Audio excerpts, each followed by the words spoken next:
J'ai fait une petite blague. Comme l'a dit, enfin, il y a plein de choses inattendues. Moi, il m'est arrivé ça mercredi dernier. Voilà. Ce qui fait que les plus malins ont compris que j'essaie d'acheter public. Et ça m'a fait poser plein de questions, parce qu'en fait, on parle de didactique visuelle, donc je suis en train d'apprendre une nouvelle langue avec ma fille. Donc c'est intéressant de se dire qu'on a cet outil assez formidable qui est le visuel. Et puis l'autre chose, c'est aussi, ça m'a forcé à...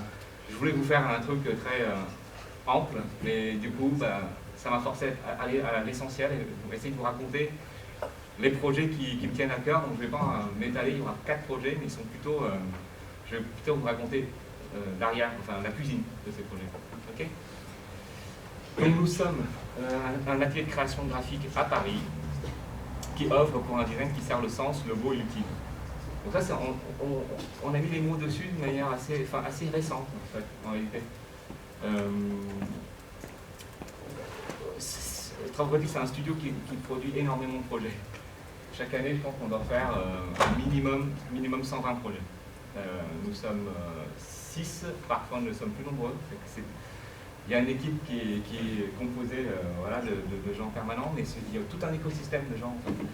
Des photographes, des illustrateurs, il y a quelque chose d'assez vivant autour de travaux pratiques. Moi j'appelle ça un entourage, des gens qu'on aime et qu'on fait travailler. Et malgré tout, cette production qui est... Parce que, en fait, je ne sais pas si vous connaissez bien l'économie des studios. Je sens qu'on vous en parle un peu, des studios de design graphique, etc. Bon, voilà, vous allez bientôt entrer peut-être dans le marché du travail, c'est quand même un monde, c'est pas évident, pas au sens, il faut travailler, enfin, faut de la patience, il faut de l'énergie, il faut aller chercher le travail, et donc, et surtout là, dans cette période, toutes les opportunités de travail, elles sont bonnes à prendre. Donc, un studio pour tenir, il a intérêt à saisir toutes les opportunités. On ne peut pas attendre le sujet idéal, enfin, on ne peut pas attendre le sujet idéal pour faire de beaux projets, donc tout projet qui tombe dans le studio est un prétexte pour essayer de faire le meilleur projet possible dans le temps et avec les contraintes qu'on nous est imparties. Donc ça, je vous montre, c'est à peu près, c'est même pas un an de travail, ça. C'est même pas un an de travail, là, que vous avez sous les yeux. Voilà. Voilà mon équipe aujourd'hui. Donc vous avez ici Élise Wojnarowski et Marianne Poinceau qui sont graphistes à l'atelier. L'atelier, on est tous des graphistes généralistes. Polyvalent, multicasquette, tout ce que vous voulez. J'aime bien cette idée que, bien sûr, chacun a quand même des accents. Élise a fait une formation Gobelin en design numérique, mais j'aime bien l'idée que le savoir il n'est pas enfermé chez une personne. Donc, Élise peut très bien faire des sites internet, mais Marianne va en faire aussi. Et on va essayer de partager comme ça des connaissances. Et donc nous sommes donc, à côté de Marianne, il y a Claire. Qui a un profil un peu spécial, parce qu'elle vient de l'ENSI, donc c'est une designer industriel de formation. Pourquoi un designer? Parce qu'on a besoin, enfin nous graphistes on travaille sur le signe, mais notre studio, la particularité c'est qu'on travaille énormément avec des architectes, et voilà, on fabrique aussi des expositions, des signalétiques. Donc, avoir quelqu'un qui a une culture de l'objet, c'est très intéressant pour l'atelier, pour nourrir l'atelier, pour voilà, rechercher des matériaux. Voilà. Et en dessous, vous avez Antonin Bertrand, graphiste aussi, casquette typographie, Julien Martin et moi-même qui sommes des vieux compères, parce que Julien, c'est une des deux personnes qui m'a formé quand j'étais en stage, il y a de là quelques années. Comme quoi, le parcours de vie aussi d'un graphiste, finalement, je suis arrivé stagiaire, on a failli s'associer, et maintenant il travaille, il est directeur de création de l'atelier aussi.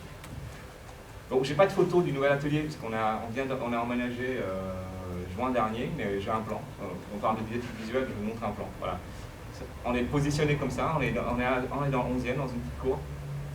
Voilà comment on s'organise. Donc un petit coin pour se rafraîchir. La bibliothèque, quand même, c'est indispensable. C'est important que je vous parle de ça, parce que ce plan aussi, il correspond à une certaine idée que je me fais du travail de graphiste. Pour moi, c'est un travail compliqué de faire un travail plaisant si on ne prend pas de plaisir à faire soi-même. Donc vous avez un espace pour se cultiver, donc il y a énormément de livres. Dès qu'on trouve un livre, dès que les gens identifient un livre intéressant, ils me font un mail, je peux l'acheter. Et puis on peut façonner les éléments. Voilà. l'espace de travail, chercher, concevoir, produire, voilà. Bon, pour moi, concevoir, c'est pas uniquement devant son ordinateur. En bas, en violet, vous avez les archives de l'atelier, et ensuite, il y a un grand espace, et je suis assez fier de cet espace qui nous permet de aussi manger, de concevoir ensemble, de partager les choses, de cuisiner nos clients quand ils viennent, d'étendre et d'exposer. Alors, je vais peut-être faire beaucoup d'analogies avec la cuisine parce que je trouve qu'il y a beaucoup de similitudes avec le design graphique. J'adore ça, quoi. Et pour vous dire en fait finalement que souvent, moi quand j'étais étudiant, on me disait que le graphiste c'était juste un traducteur de messages. Comme si j'étais une truc automatique, on me donne un message et puis je traduis, voilà. Or moi je me rends compte dans la pratique au fur et à mesure qu'un bon graphiste, c'est beaucoup plus que ça. Donc, tu peux m'apporter ton panier de légumes, je ne vais pas juste me contenter je sais pas, de tailler des carottes en julienne. Enfin, le client apporte sa matière de réflexion, ça va être votre travail, c'est à vous de challenger, c'est à vous de prendre cette matière-là et essayer de la transformer, et en mettant votre personnalité finalement dedans, et puis votre lecture aussi de son programme. Donc moi je trouve qu'il y a une bonne analogie avec la cuisine vis-à-vis de ça. Deuxième chose que j'ai envie de dire aussi, c'est que en graphisme on a peur, enfin comment dire, soyons très clairs, pour moi plus on a de recettes en graphisme, plus on a de techniques, et plus on est libre. C'est la culture, savoir, parce qu'on a énormément vu que les connexions pour moi sont mieux. Il ne faut pas avoir peur enfin bien sûr, il faut éviter, on ne va pas s'amuser à plager et copier les choses bêtement, mais comprendre, transformer, prendre la recette des autres et comprendre ce qu'il y a dedans et la transformer, c'est être créatif en réalité. Et ça, vous allez voir par ma pratique, alors, je veux dire, c'est pas forcément les choses récentes, contemporaines des studios qui sortent, hein. Ça peut être des choses anciennes, et dans notre pratique, vous allez voir que on a énormément de recettes, parce qu'en fait, on a la chance d'être dans une discipline où il y a énormément de gens qui ont réfléchi dessus, avancé, travaillé, donc ce serait trop bête de ne pas explorer ça. Donc je vais vous présenter une scénographie, ou des scénographies, une identité visuelle, une signalétique et un livre. Voilà, on va faire simple. D'ailleurs, vous allez voir à chaque fois, et je vais essayer de vous raconter un peu les dessous, qu'est-ce qui sous-tend, qu'est-ce qui produit les formes que je vais vous montrer. Donc, premier travail, au premier client, c'est l'Institut national de recherche archéologique préventive. Je ne sais pas si vous connaissez ça. Ça vous parle? Quand on parle d'archéologue, voilà, on pense à Indiana Jones avec son fouet, son couteau, des aventures extraordinaires, etc. Les trésors aussi. Quand on parle d'archéologie, on pense à tout ça. Et en réalité, l'archéologie, on n'a pas besoin d'aller chez les Aztèques pour trouver des trésors. Des fois, c'est ici à Bagnolet, parce qu'on construit une ligne de métro. Et le travail de l'archéologie préventive, c'est de réserver, ce qu'ils disent, c'est de préserver les archives du sol. Donc, on ne cherche pas forcément des trésors, on cherche de la connaissance. Donc c'est assez pénible comme travail, parce qu'on va sonder les sols, essayer de comprendre, trouver des tessons, etc. Et on va devoir interpréter tous ces signes. Alors des fois, un trésor, ça peut être juste simplement une mosaïque d'une ancienne maison de maître romain, et qui va nous décrire des scènes de vie, et qui va permettre de mieux comprendre. Donc ça, c'est le travail de l'archéologie. En fait, c'est une institution qui a été créée en 2002 par l'État, pour faire ce travail, pour pas que tout ce vestige disparaisse avec les constructions. Et l'INRAP, à ce moment-là, avait besoin énormément d'exister en tant qu'institution. Donc toute la communication, moi j'ai commencé ma jeune vie de graphiste, c'était en 2007. C'était un des premiers sujets sur lesquels j'ai pu travailler, tout de suite, dans le bain. Et j'ai travaillé chez LM Communiqué, chez Laurence Madrel. Et Laurence avait mis en place une charte très très étoffée, tout était charté. Il n'y a pas le moindre papeterie institutionnelle sur Word était charté. Et l'INRAP, donc au-delà de la mission de fouille, il y a cette mission de valorisation, de documentation, d'archives et aussi de transmission. Et j'ai retrouvé mon premier fichier d'exécution en 2007, et c'était un rapport d'activité. Et là, vous pouvez voir l'état d'esprit dans lequel était l'INRAP, c'est-à-dire la vérité scientifique, un positionnement scientifique, dire à l'État qu'ils ont une utilité publique, en réalité, fouiller ça, c'est une utilité publique, qu'on y trouve des vestiges. Donc voilà, il y avait ce langage-là extrêmement sérieux de l'INRAP. Et même pendant les portes ouvertes, et j'ai pu en faire quand même quelques-unes de la signalétique, on occupait l'espace public pour raconter. Donc là ici on a Ivry Confluence, donc on construit au bord du fleuve, donc c'est hyper intéressant, il se passe plein de trucs, plein de stratigraphies. Et là j'ai travaillé sur une grande stratigraphie, c'était 12 mètres de long, et dans un langage un petit peu, vous savez, de dessin scientifique. Et l'INRAP c'était ça pour moi. Alors je suis passé un peu vite là. Voilà. L'INRAP c'était vraiment ça pour moi, c'était légitimité institutionnelle, et ça pendant des années, tous les 6 ans, les 6 années que j'ai passé chez Lemcommuniqué, j'ai fait beaucoup d'expositions, beaucoup de médiations, ou à redessiner des os, des silex, etc. Il y avait voilà, ce travail un peu sérieux, rigoureux. Et puis, il y a eu l'ouverture à la concurrence, vous savez, des marchés européens. Et donc l'INRAP s'est retrouvé avec plein de concurrents qui sont arrivés dans le marché pour essayer de prendre des parts de fouilles. Parce que je ne sais pas si vous êtes au courant, l'archéologie préventive en réalité c'est avant les chantiers. Donc au-delà de l'aspect scientifique, en fait, il y a un aspect purement opérationnel, c'est-à-dire qu'il faut fouiller très très vite pour ne pas freiner le chantier, et puis aussi celui qui paye le chantier en réalité c'est celui qui construit. Donc il y a un enjeu comme ça quand même à draguer les clients potentiels à ce nouveau marché, et l'INRAP a été chercher des moyens de dire, au-delà d'un opérateur État avec tout le corpus scientifique, c'était aussi un opérateur fonctionnel, très efficace, etc. Ainsi de suite. Et bon, moi j'ai quitté Lemcommuniqué en 2014, je suis devenu indépendant, j'ai rejoint un studio qui s'appelle l'Atelier Collectif, je ne sais pas si vous connaissez. Il se trouvait à Montreuil, c'est un studio de graphistes indépendants qui ont fait leurs armes à gauche, à droite, etc. Et j'étais plus, donc j'avais plus accès au marché institutionnel parce que je vous parlais d'économie des graphistes. Pourquoi on a dans les travaux pratiques, pourquoi on a une structure? Parce qu'en ayant une structure, on a accès à des marchés. En fait. Quand vous êtes indépendant, vous êtes trop fragile aux yeux de commanditaires, vous n'avez jamais accès à des marchés intéressants, une signalétique, etc. Moi, à l'époque, j'étais donc du coup redevenu tout petit, et donc j'ai concouru aux Journées nationales de l'archéologie. Il faut savoir qu'avant que je vienne, le Journée nationale de l'archéologie, c'était des images de gens qui fouillent la terre avec JNA. Et ça s'essoufflait un petit peu.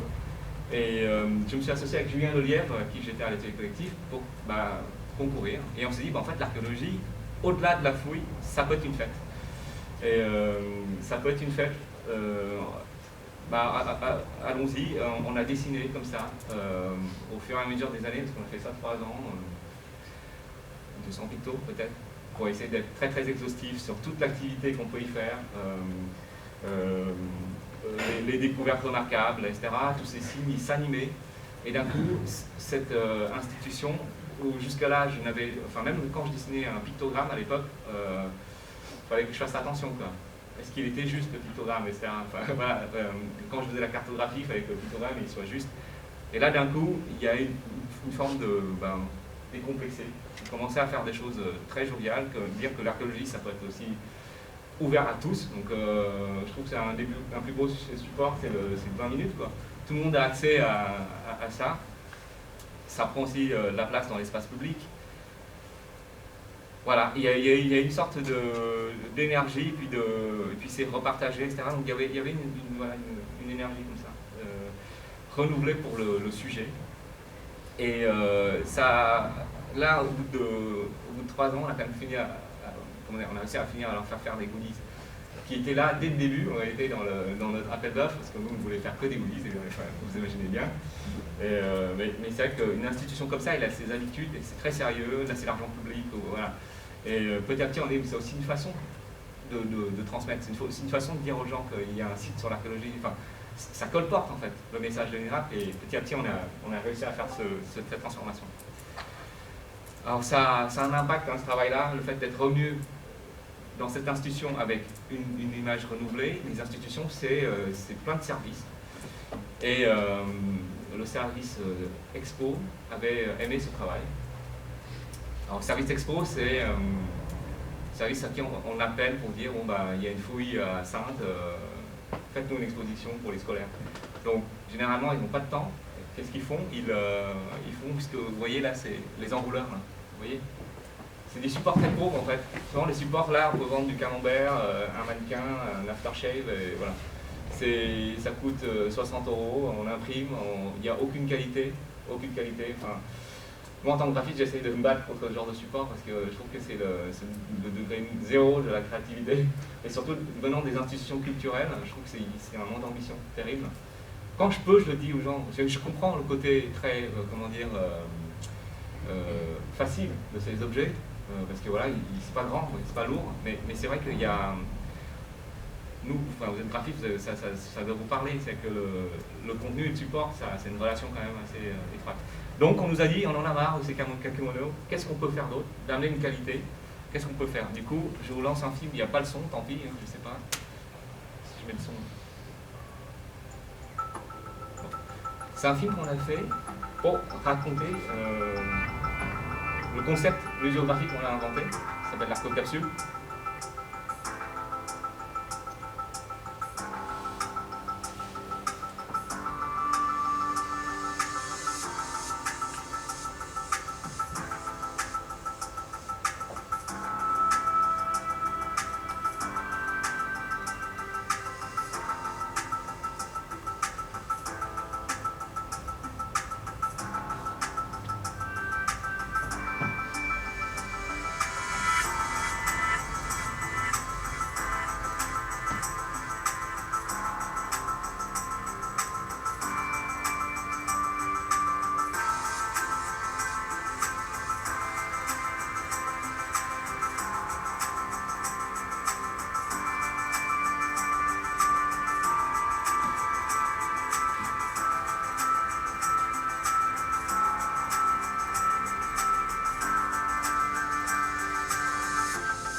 Bon, voilà. C'est un concept parce que enfin, l'exposition qui tient dans à peu près 1 mètre cube. C'est pas avec des socles. Tous ces panneaux sont ultra légers parce qu'en fait, on a fait un travail quasiment pendant plus de 6 mois. On a rencontré les CDCC, on est chargés de communication. Il s'avère que c'est que des femmes. Personne ne veut porter un système parce qu'elles n'ont aucune aide, même elles font tout elles-mêmes, elles se déplacent en petits véhicules et une des contraintes c'était vraiment la légèreté. Donc, on a fait un certain nombre de questionnaires, d'interviews, on a fait des séances globales pour essayer de tirer les verres du nez de tous ces gens et on a fait une affiche assez grande qu'on a restituée qui s'appelle Les sons de cloche. Donc en gros, qu'est-ce que pourrait être cette exposition et donc on a essayé de donner une image aux idées qu'on a pu entendre. Donc voilà, on se disait que cette exposition c'était un cheval de Troie, en bas là. C'est un cheval de Troie pour rentrer dans des musées, des mairies, chez des promoteurs. Parce que cette exposition est facile pour rentrer chez les gens, pour parler de miracles. Peut-être que cette exposition c'est l'iceberg, c'est que la partie émergente. Il y a une partie qui peut être numérique, qui peut être, et il y a aussi une sorte de catalogue de ressources, et que cette partie c'est peut-être juste un teaser. Donc toutes ces idées, on les a formalisées et on a essayé de trouver aussi une image, une forme qui ne fiche pas. Parce que souvent, le problème, c'est que souvent on est dans un monde d'images, on passe notre temps à regarder. Et donc après ce son de cloche, c'est là qu'on a produit ce qu'on appelle un état de l'art. Donc un état de l'art, c'est pas dire je veux faire exactement ça. C'est trouver, c'est un état de l'art qui faisait 160 pages. J'ai fait avec des amis qui s'appelle Bureau Oblique, qui permet de voir différentes formes d'exposition, différentes manières de traiter le contenu. Là, je vous en ai sorti 3, je pense, qui vous parlent par rapport à l'arcocapsule. Mais en fait, ça, c'est dans un corpus énorme, et cet état de l'art, c'est presque un outil de travail pour nous encore pour les 5 prochaines années, parce qu'à l'intérieur de cet état de l'art, il n'y a pas uniquement des formes d'exposition possibles, il y a une façon de traiter le contenu aussi, qui est intéressant. Et je vous ai dit, Travaux Pratiques, c'est un atelier de création graphique, mais pas que, parce qu'on est hyper attentif au contenu. Et c'est compliqué pour les graphistes, moi je trouve, de simplement mettre en page un contenu. Chez nous, on cuisine des contenus. Enfin, on fait vraiment ce travail de transformation, c'est pour ça qu'on a Claire, qui est designer et rédactrice, qui nous permet de faire ce travail de transformation du contenu. On a produit également un mode d'emploi, et le film que vous venez de voir, c'était un film pour aller draguer des institutions. On leur a envoyé ce lien, et aujourd'hui, l'archéocapsule se déploie super bien. C'est-à-dire que on est à notre 6e archéocapsule déjà, donc 6 thèmes. Et chaque archéocapsule est produit en 2, 3, voire 5 exemplaires et ça tourne dans les musées en France. Parfois même, ce que ça déclenche, vous allez voir, c'est que certains promoteurs, donc des gens qui aménagent la ville, bah, ils commandent une archéocapsule pour le mettre dans leur siège, etc. On est assez fiers de ce projet. Voilà le concept museo. Maintenant, je vous parle de concept museo parce qu'au-delà de créer une forme, donc de faire accoucher d'une forme, parce qu'on ne nous a pas dit de faire ça. On a trouvé, c'est l'ensemble des paramètres qu'on nous a donné, le coût, le transport, le poids, etc., qui a donné naissance à cette forme. D'ailleurs, qui a été designé avec un ami, David Le Breton, donc designer unique. Vous connaissez peut-être. Voilà. Et là, le concept museo, c'est en réalité, cette archéocapsule, elle va capter un public qui n'est pas venu voir la voir. Donc, comment on attire quelqu'un voilà. Si je suis dans une halle de mairie, comment j'attire les gens? Je ne peux pas amener de la matière comme ça, archéologique, qui est peut-être très ténue, de la terre fouillée, un os, ça ne parle pas à grand monde. Et c'est l'expérience aussi de l'institution, enfin, c'est pas adapté, on va dire, à l'exercice d'exposition. Et donc, nous, on a pris parti de dire, essayons d'éclairer ces thématiques, non pas sous l'angle scientifique purement, mais sous l'angle sociétal. C'est que si on vous dit chirurgie, comment dire, au néolithique, ça vous intéresse tout de suite, parce que on croit qu'à l'époque de néolithique, dès qu'on avait une blessure, on avait une gangrène et puis bye bye, on mourait à 15 ans. En fait, c'est pas vrai, c'est qu'il y avait, on pouvait amputer au silex. Et l'archéologie, par la recherche et puis l'étude des traces sur des bras cicatrisés, nous fait prendre conscience qu'en fait, quand on amputait les gens, ils survivaient. Et il y avait plein de thématiques comme ça, la prise en compte du handicap. Pareil, on pensait que voilà, il y avait une sélection naturelle, les gens qui étaient en santé restaient en vie, les autres, c'est faux. On a trouvé des ossements d'enfants déformés au niveau des ossements, donc clairement handicapés, entourés de parures. Et donc, il avait un vrai statut social dans les sociétés primitives. Donc, c'est ça en fait, le parti pris. Le parti pris, c'est cet éclairage en binôme, comme ça. Donc les textes, c'est 800 signes maximum, des titres très punchy. C'est Claire qui fait ce travail à partir de toute une documentation scientifique vérifiée avec les archéologues, de trouver le juste ton, la juste histoire. Et puis en face, c'est là où nous, on essaie d'inviter les illustrateurs à prendre possession de cette archéocapsule. Parce qu'en fait, j'ai un principe, moi je me méfie toujours des chartes graphiques, puisque l'INRAP, j'ai pratiqué cette charte graphique de 150 items et que chaque fois que je voulais faire une composition, tout était charté, quoi. Et je me disais que pour justement le plaisir de faire, de renouveler, il ne fallait pas que je m'enferme ou qu'on s'enferme, nous, à travaux pratiques, de vouloir faire toutes les illustrations. Dans les deux premières archéocapsules, on les a fait nous-mêmes, mais les autres, on a invité les illustrateurs à nous rejoindre. Donc voilà, là c'est l'archéocapsule Migration qui était au Métallo. Ici, une archéocapsule autour de l'esclavage avec Amélie Fontaine. À chaque fois, en fait, il y a un travail éditorial qui est assez fort, qu'on essaye de porter. Avec l'esclavage, on ne voulait pas retomber dans le carcan. Les salons de la formation étudiante, c'est une catastrophe. C'est que derrière ça, les panneaux, on les jette, on n'en fait rien du tout. Et on s'est dit que ce serait intéressant pour Bouygues de rien jeter, parce que c'est facile à stocker. C'est du stratifié, donc c'est costaud. Voilà, et ça crée ça. Voilà. Alors ça c'est à l'extérieur, puis au sein de l'INRAP, comme je vous dis, il y a des interrégions, donc ça continue. Donc à l'extérieur, pour une exposition qui parle de débarquement, à Longues-sur-Mer, on a recommencé avec un nouveau système. Là, il fallait qu'il résiste 6 mois aux intempéries, donc c'est plutôt un travail de structure avec des lestes, des sacs à sable.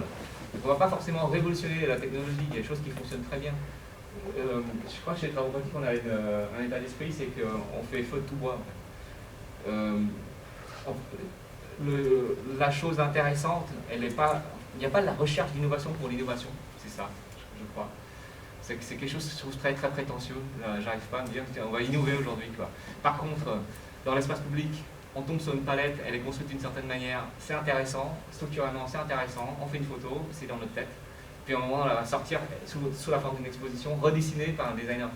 Et je trouve que notre travail de graphiste, c'est regarder son environnement. Donc l'environnement, c'est vraiment le meilleur terrain de chasse, on va dire. Donc voilà, cette exposition qui a bien tenu, et on va avoir une nouvelle session parce que tout ça, ça a été recyclé, conservé, et ça va se déplacer le long de la côte cet été. Et s'est augmenté au fur et à mesure.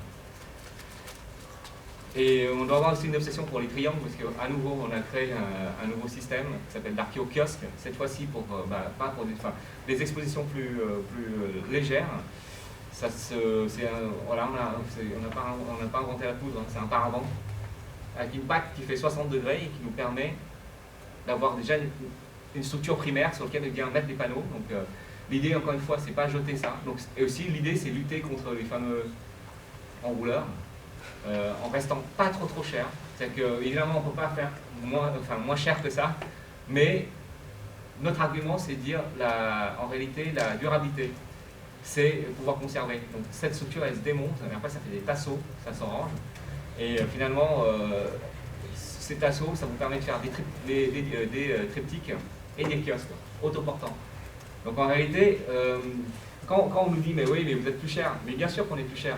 Parce qu'on met de la matière, on met de la pensée dans ce qu'on fait, et la durabilité, sinon cette forme d'éco-responsabilité, on va peut-être pas mettre des matériaux biosourcés, machin, des fois c'est un affichage, mais nous c'est la démarche du design, et le design, souvent on fait appel à des designers pour que ça soit pérenne, et je pense que c'est ça notre démarche, elle est assez simple, elle est assez pragmatique.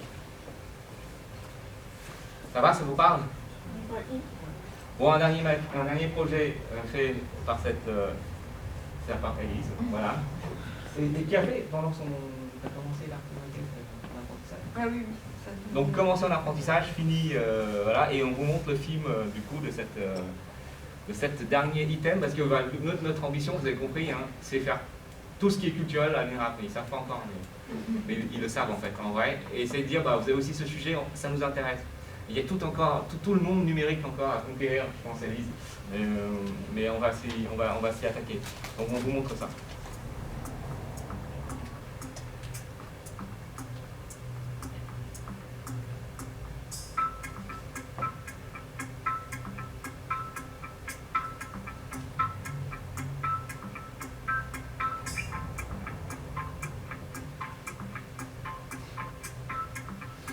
Bon, en réalité, c'est une maquette qui est en deux parties. Quand on range, ça fait 40 par 80. Quand on ouvre, ça fait 80 par 80. Et qui vous permet de montrer de manière très pédagogique aux enfants comment on fouille les sols. Et la dernière étape de cet atelier, c'est avec les enfants essayer d'interpréter les structures qu'on voit, qui sont un peu abstraites. Qu'est-ce que ça peut être? Une palissade. Ça peut être une ferme, ça peut être une habitation, ça peut être un grenier. Voilà. Et ça avait été bricolé par des archéologues avec du carton mousse, et on a réussi à convaincre voilà, avec des vraies couleurs réalistes, etc. Et avec Élise, on a fait un travail comme ça de redesign. Bon, encore chaque fois, il y a de ce système, et on a réussi à le convaincre que le bois, finalement, naturel, patiné, avec le liège, pour la question du poids, parce que c'est toujours pareil, toujours les mêmes femmes qui doivent porter et l'archéocapsule, et l'archéomaquette, et l'archéokiosque. C'est pour ça qu'on scinde aussi l'objet en deux. On a réussi à la convaincre de faire cet objet-là. Voilà. Ça roule? Voilà pour le thème 1. Je ne sais pas si on a l'heure, parce que je sais, des fois, je peux m'étaler, moi. ce que tu disais. Ça va, les autres sont plus courts. L'opérateur qui s'est aménagé. Et maintenant, c'est l'INRAP qui est à l'initiative de culture.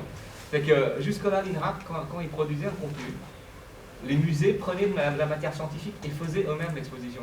Je ne sais pas si vous avez vu l'exposition sur le Moyen-Âge à la Cité des Sciences. Hein. Vous n'avez pas vu? Ben, en fait, l'INRAP apparaissait comme partenaire pour fournir la matière. Et là, aujourd'hui, finalement, je ne dis pas que ça existe toujours. Hein. Mais je pense que par l'archéocapsule, le fait que l'INRAP quelque part a donné envie au chronographe de faire une expo plus large. Donc je crois qu'il y a une transition qui se fait. Je change d'échelle, on va parler de jeunes. On essaye, le fait d'avoir un studio de design, ça permet d'avoir une économie variée. Quand on est seul, on est quand même souvent dans une économie de subsistance. Il faut payer le loyer, quoi. Donc il faut trouver le travail. Les travaux qui peuvent être intéressants mais très peu rémunérateurs, des fois on ne les prend pas. Mais le fait d'avoir une structure, en fait, ça permet de glisser. Ça permet d'avoir des projets plus rentables. Il faut parler d'argent, hein. Enfin, on est quand même, c'est un business, hein, le design graphique, au sens. Il n'y a rien de péjoratif à dire ça, d'accord? On n'est pas là uniquement, comme le client croit, qu'on se fait plaisir. On est aussi là, c'est aussi notre métier. Et le fait d'avoir un studio, ça permet de glisser et de rencontrer des gens qui se lancent, qui sont motivés, qui sont sur la même longueur d'onde que vous, mais qui n'ont peut-être pas les moyens de vous payer tout de suite comme il faut. Donc, l'atelier Senzu. Les Senzu, est-ce que vous savez ce que c'est? Vous n'êtes pas né, vous êtes né dans quelle année? Vous avez connu le Club Dorothée? Bon, je suis un peu vieux. À l'époque, dans Dragon Ball Z, ce Senzu, c'était un haricot magique. Et quand les guerriers étaient à bout de force, ils mangeaient cet haricot et revitalisation, ils reprenaient leur énergie. Là, moi, en ce moment, j'ai clairement besoin d'un Senzu. Mais je pense que là, je marche sur la batterie là, qui reste. Et après, je vais me déconnecter. Et donc, en fait, ces trois gars, ces trois copains sortis de l'école, qui font une agence qui s'appelle Senzu, et ils sont là, très sympathiques, avec l'énergie et l'envie de faire. Et en fait, on les a rencontrés pour un appel d'offres un peu gros où ils s'étaient retrouvés. C'était l'atout jeune du dossier, parce qu'on a Philippe Stark dans l'équipe, Nicolas Lenné, et l'atelier Senzu. Et en fait, finalement, avec des grands concours, la ville de Paris demande aux architectes plus expérimentés d'adjoindre toujours un architecte un peu plus jeune pour faire un des lots. Parce que c'est aussi une façon pour faire en fait aux jeunes, sinon ils ne font pas. Donc, et donc je pense que suite à ça, il y a quelque chose qui est passé entre nous et on s'est revus, on a bu un coup. Et il y a une velléité assez précoce, parce que souvent les architectes parfois, même quand ils sont installés, ils ne changent pas d'identité, quoi. Ils ont la vieille identité des années 90, 80, mais chez eux, il y avait une volonté de justement, pas de changer de nom, ils veulent conserver ça, mais ils étaient un peu ambigus, à chaque fois ils racontaient Dragon Ball Z, ils étaient un peu gênés, etc. Ils ne savaient plus trop comment se positionner. Donc on s'est vus, et puis ils avaient une échéance qui était, je ne sais pas si vous connaissez les AJAP, Album des jeunes architectes et paysagistes, donc c'est un prix, un concours organisé par le ministère de la Culture qui donne à une trentaine de jeunes architectes un label, AJAP, et pendant un an, ils ont une promotion particulière. Ils ont une exposition itinérante qui va parler de leur travail, et ils ont accès à des commandes publiques un peu plus facilement, voilà. Donc ils sont mis en avant. Donc évidemment, toute jeune, on a jusqu'à 33 ans pour postuler. Et on a un format hyper contraint qui est un cahier A4, 32 pages maximum. Voilà. C'est pareil pour tout le monde. Et ils sont venus nous voir pour nous demander de les aider à faire ça, avec la matière qu'ils ont. Donc voilà, ça c'est le livret qu'on a conçu. On essaie de lire dans tous leurs projets, regarder un peu les projets qu'ils ont faits, parce qu'ils ont des concours d'idées, ils ont les premières opérations avec des promoteurs qui sortent, ils ont quelques appartements. Et ça, on les a organisés sous ce chapitre: régénérer, accompagner, écouter, améliorer, lire, formaliser, assembler, entreprendre. Donc à chaque fois, une action, un bénéfice et une action, quoi. Et ça a donné une forme comme ça, comme une sorte de book avec ces images. Bon, on n'a pas gagné les AJAP en 2019. Il y avait un texte aussi qui avait été écrit pour parler de leur démarche. Et on n'a pas baissé les bras, on s'est dit, bon, peut-être que en fait, cet objet, il y avait une fiche de notation, ça a été très apprécié formellement, mais simplement dans la démarche, il y avait peut-être une trop grande volonté de rassurer. C'est-à-dire que cette volonté de montrer qu'on est jeune mais légitime, qu'on a des opérations en cours, des chantiers en cours, qu'on sait aussi faire des expositions, qu'on sait aussi faire des concours d'idées, qu'on sait aussi dessiner un plan. Et donc il y avait quelque chose de peut-être un peu trop exhaustif, peut-être tout azimut, et vouloir trop prouver qu'on est légitime. Et du coup, il n'y avait pas un parti pris très très fort dans le positionnement, et qu'est-ce qu'une jeune agence archi peut apporter en matière de réflexion. Donc on s'est dit, ok, enfin, le travail pratique c'est faire en marchant. Hein. Nous, quelque part, moi j'ai pas cette angoisse de, comment dire, me planter en disant, allons-y, on a un an pour recommencer, mettons en place les outils, la vie continue. Qu'est-ce qu'on fait? On commence à faire une identité visuelle. Ça, on avait mis une typo assez simple, assez claire, ça leur avait plu, mais c'était pas encore une identité, c'était juste un groupe de lettres, un titre, quoi. Et donc là, on a commencé à regarder un peu les formes de lettres. Hein, donc, on regardait leur architecture, la manière dont ils travaillaient, des formes très minimalistes, etc. Et puis on est parti sur l'Everett de Lolan Paparelli. Voilà, on leur a dessiné un logo comme ça, assez simple, assez pur.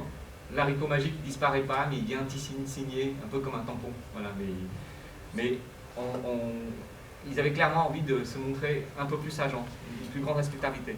Au-delà de l'identité, on a réfléchi à des outils de travail, parce qu'en fait, moi je me dis, mais dans votre besoin, on va falloir gagner des concours, il va falloir faire des projets. Donc si vous commencez à réinventer une maquette à chaque fois que vous ouvrez un fichier de design, ça ne va pas le faire. Faisons un outil. Donc, on a défini une grille, une façon de mettre en page, des gammes de papier, un site internet, et ça a fabriqué ça. Donc, finalement, quand même, on a été très ambitieux sur les pléthores de papier. En fait, il y a la réalité juste économique qui nous parle.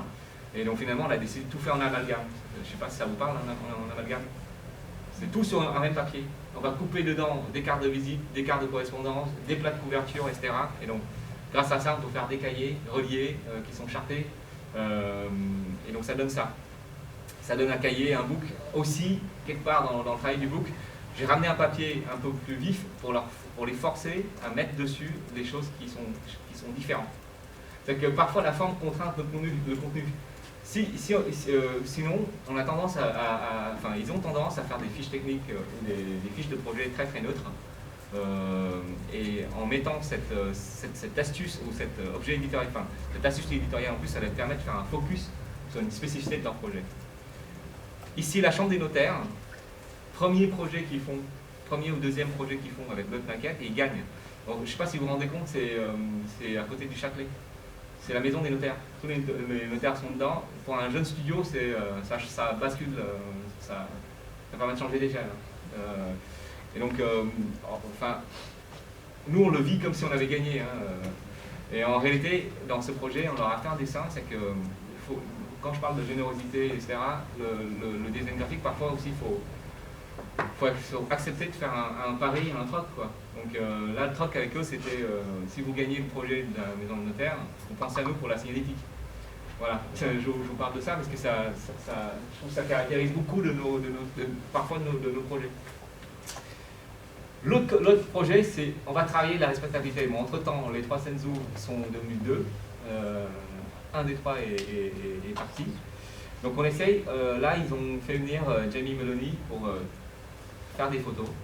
Ils ont aussi amplifié leur pratique de la maquette parce que c'est des architectes tactiles en fait. Ils sont très très forts, ils manipulent très très bien les images, mais ils aiment également faire des maquettes. Et donc finalement, ces maquettes, on s'est dit qu'on allait pousser cette pratique de la maquette un peu plus loin. Et eux-mêmes, par chaque projet, ils font une façade, une chambre, un élément.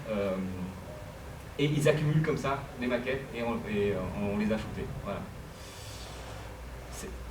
Assez rapidement, les architectes, pour chercher du travail, ils vont sur des salons d'immobilier d'entreprise. Et tous ces matériaux qu'on a rassemblés, on a essayé de leur trouver une résonance pour voir comment c'est accueilli. Donc on a fait un petit livret comme ça, grand comme ça. Parce que moi-même, en ayant à ces salons, je me rends compte que personne ne prend des brochures ou des books, parce qu'en fait, tout le monde donne des brochures. Et qu'en fait, un petit objet A5, c'était très bien, ils mettaient dans leur poche, on vous imaginez des promoteurs en veston, là.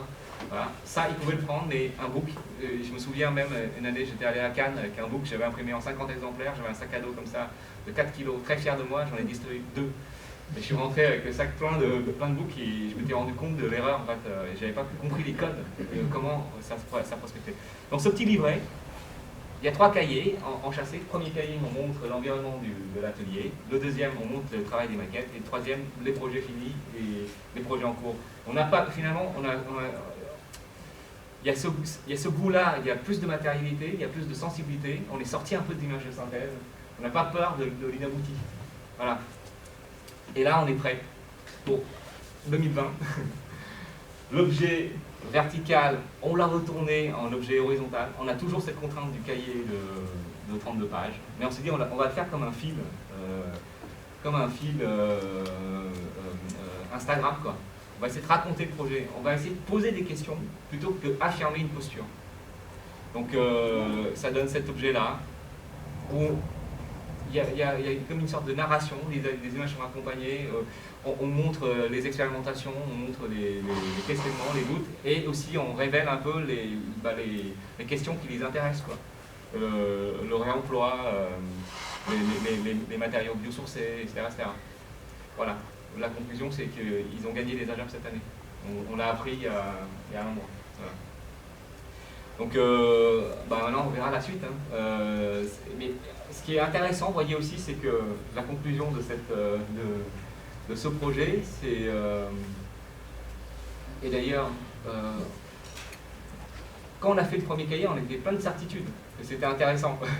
Et finalement, la certitude, le fait de vouloir trop démontrer qu'on sait, etc., ça nous a complètement desservi, quoi. C'est paradoxalement.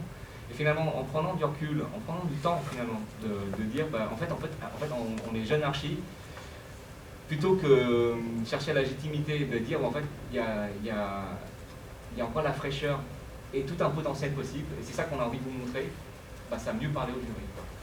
Ça, c'est assez intéressant à noter. Ça va? Vous pouvez jeter un œil sur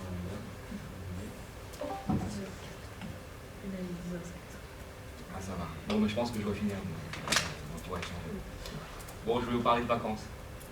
Grande traversée du Massif central. GTMC. Voilà. Clairement, ce projet, je crois que c'est un projet, on parlait de plaisir, d'amitié, de vacances, etc. Enfin, tout est imbriqué dans... Laurence Madrel, avec qui j'ai travaillé très longtemps, disait que design is a way of life. C'est qu'en fait, on ne cesse pas d'être graphiste quand on se couche, quoi. Enfin, en tout cas, pour ma part, alors je ne suis pas non plus en obsession totale, mais c'est vrai que je ne sais pas si vous avez ce tic-là de regarder la typographie quand vous vous baladez, photographie des platés ou n'importe quoi. Et tout est design en fait en réalité, si on regarde n'importe quel bout de papier, etc. Donc, la GTMC, je vous montre cette photo parce qu'en fait, on l'a fait quelque part en plusieurs temps avec les copains, donc toujours des graphistes, Julien Martin qui est travaux pratiques, mais aussi Emmanuel Labarre et David de Breton, des années uniques. Voilà. Avant de parler de la GTMC, je vous parle de Brest, donc la médiathèque de Brest. Une énorme, c'est des anciens arsenals, on fabriquait des navires de guerre, reconvertis, donc ça s'appelle les Capucins, en un énorme complexe dans lequel il y a une médiathèque qui fait 10 000 m². C'est juste cette partie-là, la médiathèque. C'est immense. Hein. Et donc c'est un programme qui se monte au fur et à mesure. Voilà l'ampleur du jouet. Et c'était en 2015, 2016, je crois. Voilà. Ça faisait 2 ans que j'étais indépendant et on m'appelle pour ce projet. Et bon, je vous dis, c'est peut-être un trop gros. Enfin, j'avais déjà fait des gros projets chez le comité. J'ai fait la BNU de Strasbourg. Je ne sais pas si vous connaissez. Une bibliothèque universitaire assez grande, 23 000 m². Donc je me sentais quand même assez armé pour attaquer ce projet, mais simplement, je suis arrivé dans un nouveau cadre avec mes copains à l'atelier collectif, etc. J'avais envie aussi de partager cette expérience, et puis c'était quand même un gros morceau, quoi. Je ne voulais pas me tromper en fait, sur les premiers projets. Parce qu'en fait, vous savez comment on travaille, les graphistes, quand je vous dis qu'il faut saisir toutes les opportunités, parce que chaque projet que vous faites, c'est le premier pas sur le prochain projet. C'est pas un mensonge, c'est que les références appellent les projets, donc je voulais vraiment pas me planter. Donc quand je vois le jouet, c'était vraiment clairement, je me suis amusé comme un petit fou, ça m'a impressionné un petit peu à la première visite. Du coup je suis allé avec Emmanuel Labarre, qui est un ami, un graphiste, voilà, des années uniques. On a demandé ce qu'on nous aménage un bureau là-bas pendant une semaine, pour qu'on puisse approcher le bâtiment, essayer de le saisir vraiment et travailler dedans. Donc on a mis une imprimante. On a collé des petits A4, on a essayé de tester les différentes échelles typographiques, etc. On a essayé d'organiser cette semaine de telle sorte que chaque jour on franchissait un cap. Donc des échelles typographiques le premier jour, repérer des lieux qui étaient capables, comprendre le fonctionnement du bâtiment. Et puis le dernier jour de la semaine, on a installé une signalétique éphémère qui est restée quelques temps. D'ailleurs ici vous voyez la banque d'accueil. Et en fait on a fait passer, enfin l'architecte venait faire son suivi de chantier et découvrait le travail signalétique en même temps. Et c'est un process, comment dire, pas travaux, enfin, c'est très proche, enfin, j'ai l'impression que c'est très proche de notre pratique quotidienne. C'est que travaux pratiques, je les nomme comme ça, en me disant, bah, en fait, arrêtons de théoriser, tirons des leçons du faire, quoi. Voilà. Et donc, et voilà, ça c'est quelques mois après. Bon, ça faut savoir aussi, les contraintes de projet qu'on nous donne sont assez fortes. On arrive sur un projet, ça fait 10 000 m², on est en mars, et ça ouvre en septembre. Il faut concevoir, trouver le fabricant, fabriquer, et en plus, comme il n'y a pas d'argent clairement alloué à la signalétique, on nous dit qu'il va falloir travailler avec le serrurier. Donc c'est lui qui fait les montants de porte, etc. Donc, enfin vraiment, parce que la signalétique, les gens n'ont pas forcément conscience que ça fait partie du bâtiment et de l'usage. Souvent, quand je fais la signalétique, on m'appelle un peu en catastrophe, ça ouvre bientôt, il faut faire une signalétique, il n'y a plus d'argent, il y a de l'eau de peinture. Donc il y a de l'eau de peinture, ça génère une signalétique peinte. Il y a le serrurier, ça génère une signalétique en métal. Donc qu'est-ce qu'on peut apporter en plus? Bah, peut-être là, on a décidé d'utiliser un métal perforé, parce qu'en fait, les signes qu'on a dessinés pendant le workshop, finalement, ils n'ont quasiment pas bougé. Donc ils marchaient. En fait, on était en Bretagne, le noir et blanc, ça passait bien. On a affiné ce système, on a trouvé une tôle perforée, plus légère, on les a pliés, et voilà, ça a donné ça. On a aussi appris, voilà, que en fait, on pouvait aussi, il y avait 4 grands pôles, et un grand pôle c'était pour les enfants, et que finalement les enfants, bah, ils avaient aussi droit à la signalétique, donc on a fait juste tomber les panneaux, enfin les panneaux au sol. Voilà, on était dans un mood. Alors vous verrez ici qu'il y a aussi tout un travail sur la typographie. C'est quelque chose qui est très très fort à l'atelier. Ici on a demandé à Jean-Baptiste Levé, Production Type, de nous faire une custom. Parce que le breton, il y a énormément d'accents. Donc pour économiser de l'espace et donc la tôle pliée, on a fait des accents tout raplapla. Voilà. Et on a aussi pris le parti de ne pas hiérarchiser, c'est-à-dire que faire sortir le breton ou le français antique, parce qu'il n'y a pas de raison qu'en fait finalement qu'on hiérarchise les langues, ou qu'on mette une langue en italique, ou qu'on grise, quoi, comme on le voit souvent. Pourquoi d'un coup, moi je suis anglais, je dois lire un texte avec un contraste de 40%, quoi. Je ne comprends pas ça. Donc on essaie toujours de trouver des astuces qui fait qu'on va assumer ça. Donc ça se produit comme ça. D'un côté, ici on a le français, on a le breton, et de l'autre côté on a le breton et le français. On est dans un principe d'égalité. Voilà. On a vu passer, donc on était dans un mood workshop, l'euphorie du workshop, le projet est sorti, on voit arriver un appel d'offres sur l'AGTMC, donc grand traversée du Massif Central, un parcours qui faisait 900 km je crois, qui démarrait de Clermont-Ferrand, qui finissait au Cap d'Agde, un parcours VTT, voilà, tombé dans l'oubli. Finalement, il y a une association qui s'appelle l'IPAMAC qui remet ce parcours au goût du jour, donc il fait un travail de balisage. Ils sont allés voir chacun, enfin des gestionnaires de parcs, les gens de ville, parce que ça traverse quand même plein de communes, plein de parcs, plein de régions, etc. Donc ils ont tout un corpus, l'association s'est augmentée pour aller rebaliser le terrain. Et aussi, ils ont rallongé ce parcours jusqu'à Avallon pour faire un parcours de 1400 km. Donc on se dit, mais c'est un sujet génial, ok, il n'y a pas d'argent sur ce sujet, mais allons-y gaiement. On répond à cet appel d'offres en mettant dans notre intention de dire qu'est-ce qu'il demandait. Il demandait deux choses. Il demandait une porte d'entrée et un totem trophée. Déjà dans la nomenclature, une porte d'entrée, un totem trophée, vous voyez tout de suite ça fiche une forme. Quand je dis une porte, vous voyez un truc comme ça. Et il voulait qu'il y ait des contenus touristiques dessus. Comme les totems que vous voyez parfois dans les villes pays d'art et d'histoire. Vous avez des totems dans la vie où il y a une petite gravure et compagnie. Et nous, on s'est dit, mais non, la GTMC, on ne va pas s'amuser, on est sur notre vélo, on ne va pas descendre, dire le paysage, quoi. Personne fait la GTMC en mode allez, on y va, quand on va à 80 km dans la nature, tout le monde prépare son voyage, donc je ne vais pas m'amuser à mettre en plus du contenu. Donc on s'est dit, on écrit une note d'intention sur ce qu'on a envie de faire, plutôt travailler sur des items muets, bornes, qui ont traversé des âges, bandes marines, bandes routières, etc. Donc ça, c'est ce qu'on a envoyé. Et puis on a créé une méthodologie qui dit, on va visiter les lieux qui sont traversés par la GTMC. Et on va faire un travail in situ, workshop, force de l'expérience de Brest. Et on s'en sentait capable, on avait envie de renouveler cette méthodologie de travail. J'ai fait ce projet avec David de Breton, donc UNIT, donc c'est Emmanuel, vous avez vu, David, vous allez le voir. Donc, après, on a gagné ce concours. C'est rare, en fait, c'est très très rare qu'on gagne un concours sans avoir un peu de connaissances, sans que les gens nous appellent en amont. C'est comme une bouteille lancée à la mer, on tente quelque chose, donc là on a gagné. Donc, on a fait notre collecte de données, donc il y a des panneaux qui existent qui montrent la GTMC. Il y a des signes comme ça dans la nature qu'on trouvait intéressants, qui sont forts. Il y a une codification aussi, une signalétique de randonnée qui existe. C'est de la collecte. Voilà. Alors on est descendu à 4 parce que c'était aussi une façon de... À l'époque, on parlait de s'associer, donc c'était aussi une façon à la fois de travailler, mais aussi de discuter. Et finalement, voilà, ça c'est pour mesurer la montée des eaux. On a vu énormément de signes qui sont beaux, on a traversé des paysages incroyables. Et puis, on est allé voir les lieux d'implantation pressentis par l'association.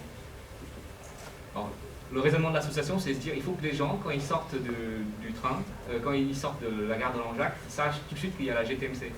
Donc on est allé voir, mais on a traversé des paysages comme ça, et puis on tombe sur des trucs comme ça. Enfin, on sort de la gare et c'est là qu'ils veulent mettre un panneau. Ou c'est des espaces complètement désolés et tristes, ou c'est surchargé de signes qui existent, etc. On est persuadé que c'était la mauvaise idée. Mais la difficulté, c'est de leur faire prendre conscience. Là, par exemple, c'est l'arrivée au Cap d'Agde. Ils veulent qu'on mette cette bande à l'arrivée symbolique, mais dans cette arrivée, il y a déjà un monument aux morts. Et donc, il y a déjà tout un système qui raconte déjà autre chose. Et donc, on ne se voyait pas de mettre le totem de la GTMC. Alors, comment convaincre tous ces gens? C'est là où c'est le temps d'eux, donc c'est le temps du... Donc, nous, on a fait notre collecte à nous, et puis il y a un temps de workshop. On est arrivé au Cap d'Agde, on a remonté, et à la fin de ce périple de 5 jours, on devait sortir un projet, parce qu'on rencontrait le président de la région, des maires, des élus, des gens d'associations, une vingtaine de personnes qu'on devait retrouver à Clermont-Ferrand, raconter le résultat de notre workshop. Quelque part, on se met un peu en danger aussi. Il ne fallait pas avoir une panne d'idées. Donc, on a vu plusieurs leçons. Donc, et au fur et à mesure de ces visites, ici, au Cap d'Agde, on s'est dit, en fait, ce n'est pas le cap qui est important, c'est l'arrivée. Donc, c'est le point de vue qui est intéressant, pas forcément le lieu d'arrivée, parce qu'en fait quand on est sur le cap, c'est comme quand vous êtes au sommet de la Tour Eiffel, vous ne voyez pas la Tour Eiffel. Voilà, c'est ça l'idée. Donc on a reculé de 500 mètres l'implantation, et puis d'autres implantations comme ça. Ok, c'est le début de la GTMC, il y a un panneau, mais on ne va pas mettre ça aux abords d'un stade de foot, quoi. Ou comme ça aux abords d'une route là, il n'y avait pas de qualité en réalité. Et on voulait que la GTMC, c'était quand même une promesse d'aventure. Et c'était pas du tout l'image qui dégageait des implantations prévues et autorisées, on va dire, par les mairies. Alors, finalement, on leur a dit, marchons un petit peu, en marchant un petit peu, 500 mètres plus loin, voilà, on tombe sur ça, quoi. Et donc, l'autre leçon, c'est se dire, en fait, il faut peut-être revoir complètement l'implantation. Il faut peut-être revoir complètement les codes qu'on a, ce qui est d'implanter. On ne va pas rajouter un panneau là où il y a déjà énormément de panneaux. Cherchons un lieu qui est propice à l'histoire qu'on raconte. La GTMC, c'est quand même la promesse d'un parcours entre copains, à traverser des paysages extraordinaires. Et finalement, on avait déjà notre idée en tête, on n'avait pas du tout envie de mettre des contenus, on avait juste simplement envie que les gens aient un repère visuel, comme une borne ou comme un objet très très simple. Voilà. On s'empresse de faire des prototypes. Là, je me prends en selfie avec un panneau pour voir si ça marche, parce que notre intuition, c'est de dire la GTMC, elle vivra si les gens sont contents de se photographier avec le paysage derrière, avec le panneau derrière. Et donc, on met les maquettes, j'essaie de me prendre en selfie pour voir si j'arrive bien à voir le panneau. Voilà, ici, un totem. Alors, on avait deux idées, quoi. Genre, une aiguille dans une aiguille, ce qui est la résultante de plein de panneaux qu'on a vus, mais on ne voulait pas de panneaux fléchage, on voulait simplement le portant. Et l'autre, c'était une bande Michelin, une bande kilométrique qu'on aurait extrudée pour faire comme une sorte de sous-titre d'une carte postale. Voilà, vous voyez. Et donc on avait ces deux idées, on a formalisé rapidement ces deux idées, on nous a encore une fois mis à disposition une imprimante, etc. Et là, j'ai dû produire ce PDF un peu la nuit et sur le parcours qui m'amène en voiture à Clermont-Ferrand pour raconter à ce comité nos idées. Donc voilà, je vous montre quelques pages parce que ça c'est un travail que vous allez devoir faire vous-même pour essayer de formaliser très rapidement alors qu'on a l'idée, on l'a eu un jour avant quoi. Donc un trait vertical sur rythmé, on a fait un photomontage. Donc une porte, c'est plus ce qu'on imagine. Une porte, c'est pas forcément un truc qui ferme, parce qu'on ne peut pas enfermer la nature, c'est tellement grand. Une porte, même si elle était géante, dans ces contextes-là, avec des paysages énormes, elle paraîtrait ridicule. Et donc il fallait simplement un rythme. Enfin, nous, on était persuadés qu'un rythme pouvait faire remplir ce rôle de porte. Voilà. Dedans, on n'avait que des informations minimales. Où est-ce qu'on se trouve, à quelle altitude, quel est combien de kilomètres de l'arrivée, combien de kilomètres du point de départ. Donc simplement se repérer dans l'espace. Et c'était la seule information que moi j'avais envie de connaître en fait, avec le nom du lieu. Donc aussi j'ai fait une vue de haut pour qu'on comprenne bien l'implantation. J'ai fait un photomontage pour positionner ça voilà, dans une forme de réalité, que les gens se projettent un peu. Et aussi, j'avais pas le temps de dessiner la cartographie que je vous ai montré au début du machin, mais je me disais que ça peut être pas mal d'avoir une cartographie. Parce que je trouve que ça redonne toujours un peu d'énergie de savoir où on se trouve. Voilà. Et l'autre piste, donc du coup, voilà, c'est une ligne horizontale pour relier les territoires. Donc c'est cette idée de borne extrudée qui serait en tôle, qui bornerait les routes comme ça, pour dire vous rentrez dans la GTMC. Alors on nous a fait la remarque, ça ressemble à un cercueil, ça. Hein. C'est classique, hein, normal. On montre des images, les gens réagissent. Voilà. Et donc on a fait notre présentation, on a fait notre constat de nos différents workshops, on l'a raconté et il semblait avoir adhéré à notre idée de ne pas mettre ces éléments signalétiques à la sortie du train, etc. Ils ont compris l'intérêt. En secret, on avait installé, voilà, là j'arrête là, c'est quelques pages de ce PDF. En secret, on avait installé nos deux prototypes un peu à l'écart, et ça c'est l'image finale. Donc ce qui est intéressant, c'est d'avoir toute une communauté ici, le président de la région, mais il y a aussi des gens en service technique. Il me dit, mais vous savez, votre borne extrudée, là, elle est très jolie, mais on ne sera pas là pour faucher les herbes. Et au bout de 2 semaines, on verra plus votre signalétique, etc. Donc assez rapidement quand même, en dialoguant avec les uns et les autres, ça a permis tout de suite, assez vite, tout le monde a adhéré à cette aiguille, assez simple à entretenir et assez durable finalement dans le paysage. Voilà, évidemment en rentrant à l'atelier, on a tout ce qu'on a vu, il y a des connexions qui sont faites dans notre nœud. Le parcours à la base il est fait à Clermont-Ferrand. Moi j'ai une fascination pour les bandes Michelin et pour les lettres peintes. Les bandes Michelin c'est fait en lave émaillée. La lave émaillée qui n'a pas une. Bon, franchement c'est un excellent matériau, c'est un très beau support, mais qui. Pauvre lave émaillée, qui subit des aquarelles, que des trucs hyper kitsch et moches, et alors que c'est un matériau noble, magnifique.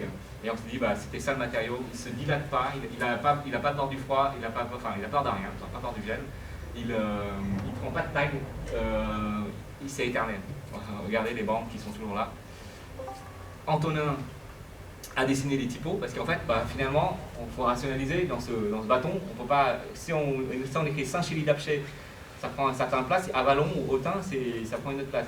Les mots trop courts, on voulait qu'ils existent, les mots trop longs, il faut qu'ils rentrent dans le panneau. Voilà, donc d'où ces deux graisses, une graisse condensée, une graisse extended, mais aussi parce que c'est lié à la tradition de l'être peint.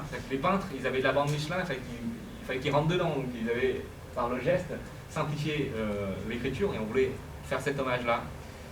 Et voilà, et on a fait un prototype. Un mode d'emploi, parce que bah, c'est le seul projet en fait que j'ai pas vu, comment dire, j'ai vu ce monsieur qui est un fan, qui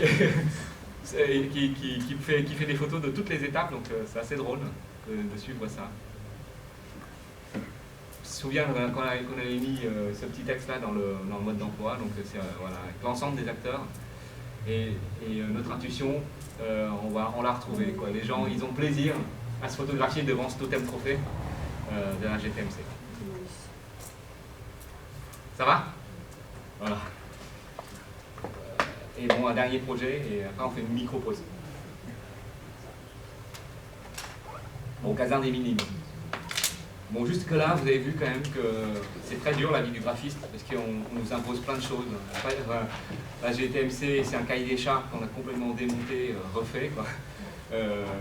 Et il fallait convaincre tout ce monde, il fallait convaincre aussi à tout ce monde de ne pas mettre leur logo en projet comique. Vous imaginez, les gens de mairie, tous leurs logos sont en noir et blanc et tout. Là, je vous dis ça, ça a l'air bête et anecdotique, mais c'était pas simple. Et, il faut avancer des arguments de sérigraphie, etc. pour les amener avec nous. Mais en fait, c'est un tas de batailles pour y arriver. En fait. Dernier projet, voilà, pour finir sur une note hyper positive.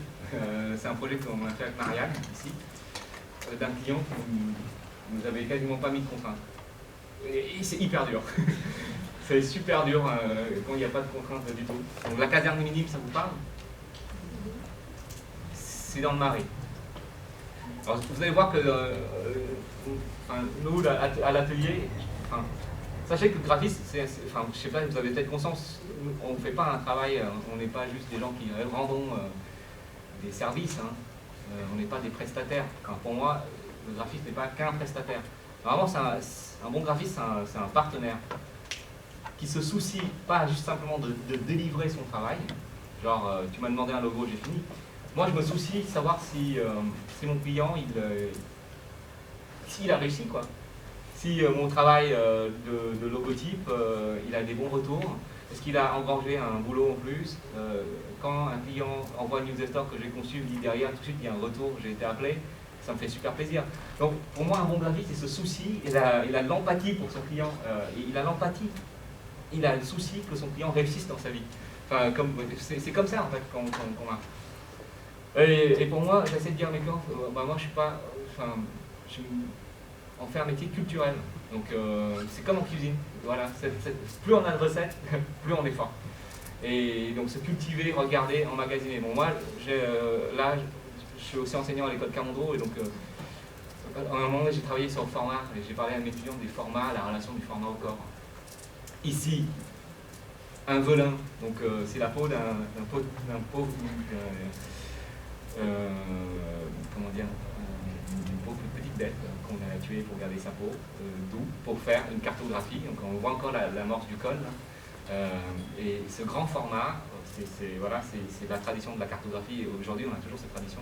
Le folio qui a changé le monde quand même, parce qu'on peut emplier les pages et trouver, avoir un sommaire et trouver son information.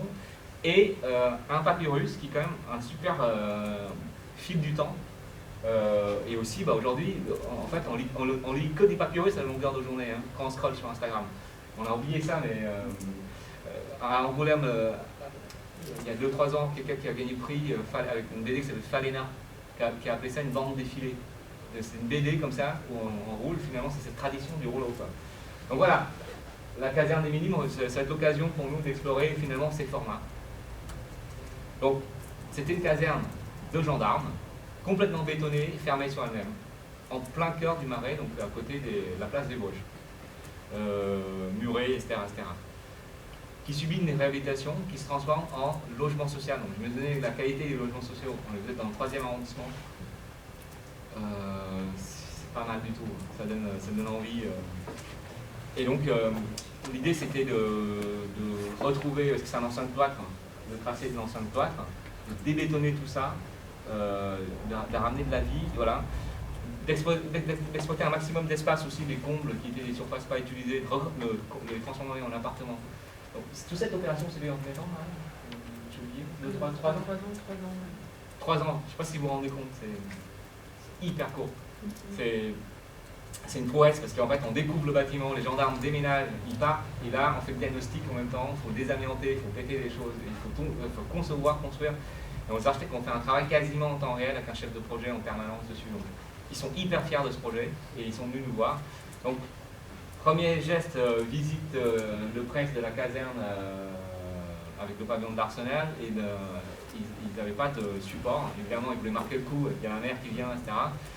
Ils nous appellent, on a un dossier de presse, mais qui ne ressemble pas à un dossier de presse, parce que c'est des architectes très très exigeants, qui aiment le papier, qui est, enfin je sais pas, comment dire,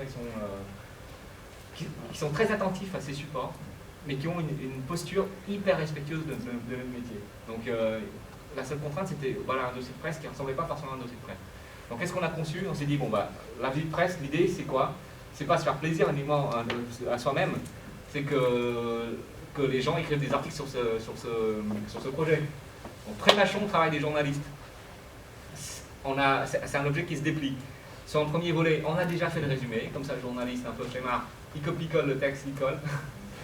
Derrière, en haut, on a une chronologie, donc pas besoin d'aller chercher en quelle année, c'était quoi cette caserne, c'était une ABI, c'était une caserne, les gendarmes sont partis en telle année. Voilà, toutes les infos sont... Et puis après, les 4 colonnes avec des images, c'était les grands principes du projet. Et puis pour la visite, on ouvre le plan, et on avait un plan, et comme ça on pouvait suivre l'architecte, on pouvait se localiser dans la caserne, et on pouvait se repérer. Donc, vous voyez ici que le format papier avec des plis extrêmement simples, il remplit sa fonction à la fois narrative, donc, et puis il remplit sa fonction de cartographie. Voilà. Donc ça, évidemment, ça a bien marché. Ils étaient très contents. Donc du coup, ils sont revenus nous voir. Ah mince, j'ai fait ça. Ils sont revenus nous voir pour nous demander de faire un livre.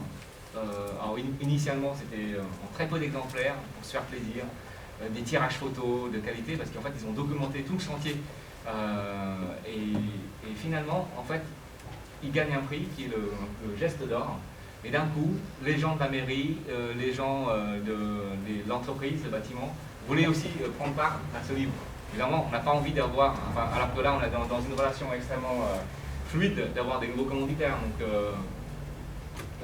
ils décident quand même d'être maîtres d'œuvre de cet ouvrage.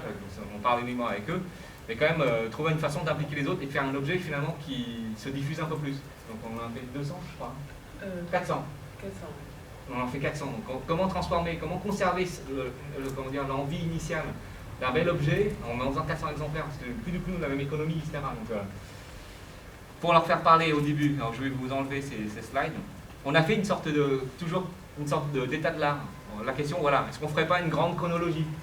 Et cette chronologie permettrait de raconter, avec cette forme de Leporello, la transformation, parce que c'est ça, une transformation très très courte de cette caserne. Est-ce qu'on ne ferait pas une sorte de coffret cadeau, un petit peu plus marketé, parce que quelque part c'est aussi une opération vitrine pour l'agence. Ou est-ce qu'on ne ferait pas une sorte d'archive du projet, une boîte dans laquelle il y a tout azimut, où on a un plan à déplier, etc. Et une fois n'est pas coutume, c'est aucune des formes, mais en fait finalement un peu toutes les formes combinées pour faire ce livre. Donc vous voyez ici l'objet fini. On ouvre ce coffret. Et en fait, on a 4 Leporello et un petit livret. Les Leporello, ça permet, donc à la fois, ça se déploie. Ce qui est intéressant, c'est que c'est un déploiement spatial, c'est-à-dire qu'on peut visiter la caserne depuis l'extérieur et puis l'intérieur. C'est un déploiement aussi dans le temps, c'est qu'on peut voir tout le temps du chantier et puis tout le temps le temps du fini. C'est un déploiement spatial parce qu'il y a des grands panoramiques très très grands depuis qui, une fois déplié, fait 1m80. C'est assez rare, hein, un photographe qui prend comme ça tout le marais. Voilà. Et c'était donc une invitation au voyage. Et puis de l'autre côté, un petit livret qui va, parce qu'en fait on est en plein de Covid et compagnie, qui va expliquer le projet. Donc on a envoyé des questions légèrement formulées différemment à tous les acteurs, l'architecte du patrimoine, les gens de la mairie, les architectes eux-mêmes, les paysagistes. Chacun a répondu sous son angle et on a fait un travail d'écriture, une sorte de dialogue après coup pour qu'ils se répondent. Voilà. Et éviter, voilà, donc autour de 5 thématiques. Ensuite, on parle de didactique visuelle, et ben voilà, il y a l'avant-après, qu'est-ce qui fait transformer. Il y a une grande chronologie du projet, voilà. Et ça résume ce projet. Donc des fois, en fait finalement, on a eu pas mal de difficultés sur ce projet parce que finalement la non-contrainte nous a forcé à trouver nous-mêmes des contraintes et à cadrer un peu notre client pour essayer de chercher. Finalement, on est content quand même de cet objet. Voilà. C'est fini. Merci. Merci. Bon, ce que je vous propose, avant de parler de didactique visuelle, on se prend 5-10 minutes de pause, ça vous va?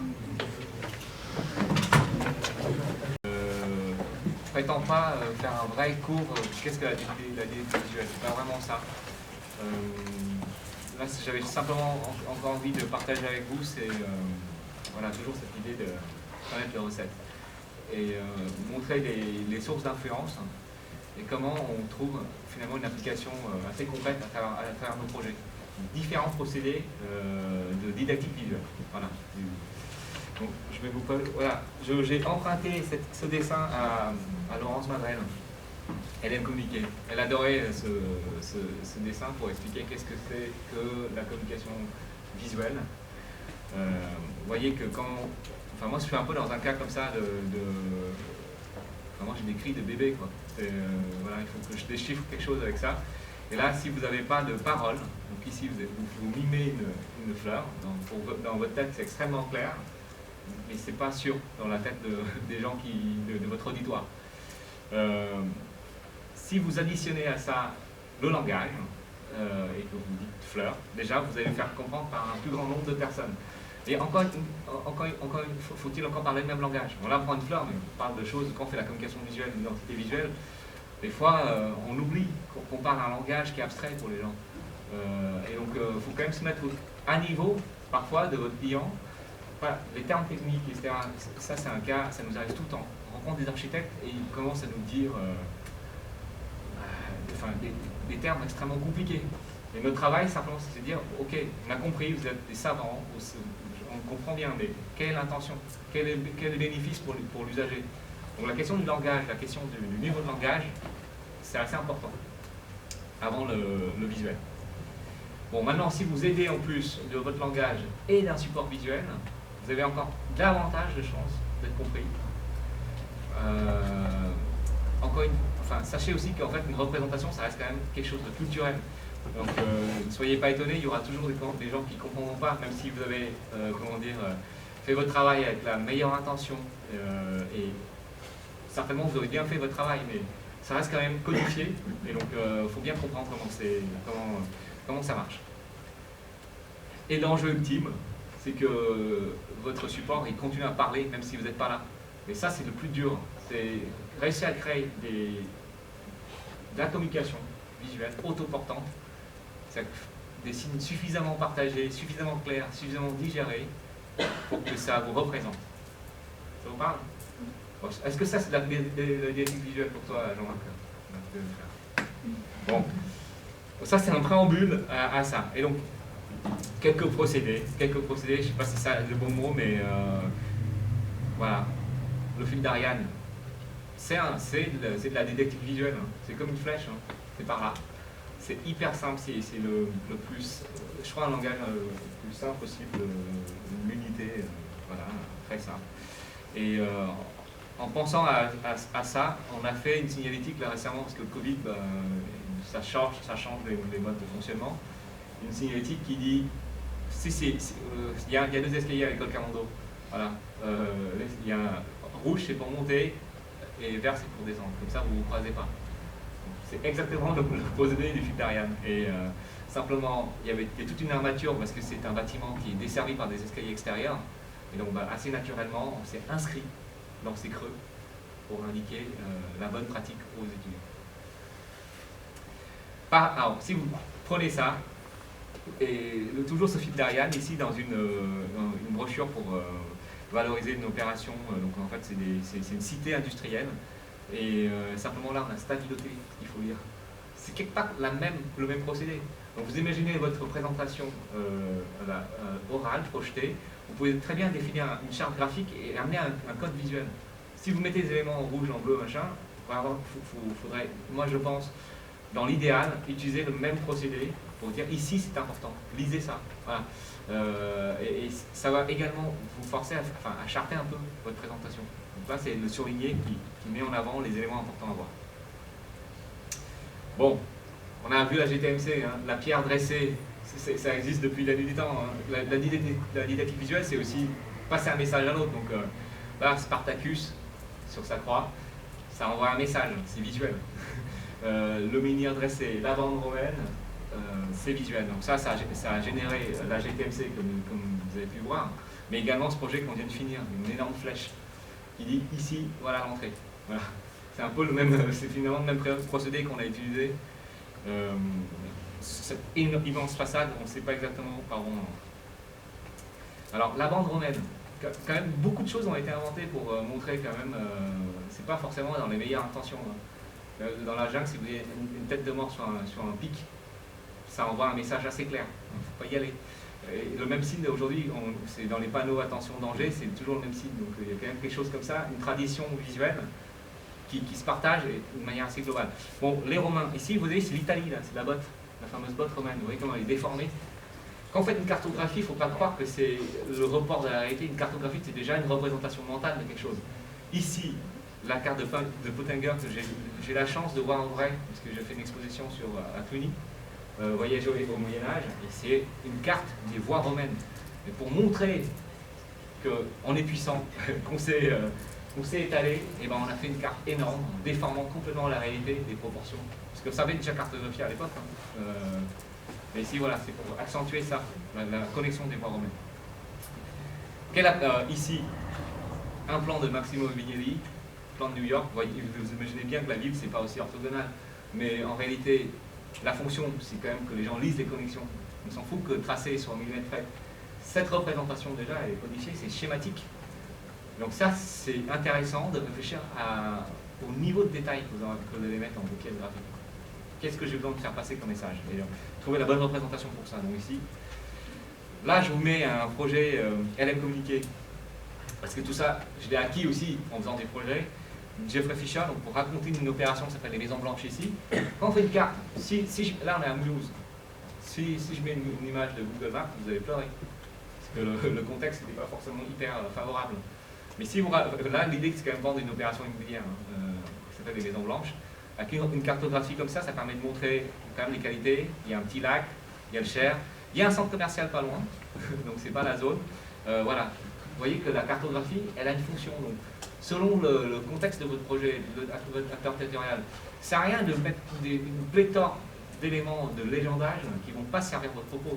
La cartographie, chaque élément que vous mettez dans votre présentation doit servir le propos, c'est-à-dire la préparation d'un état d'esprit, d'une écoute de votre client, à recevoir ensuite votre proposition graphique.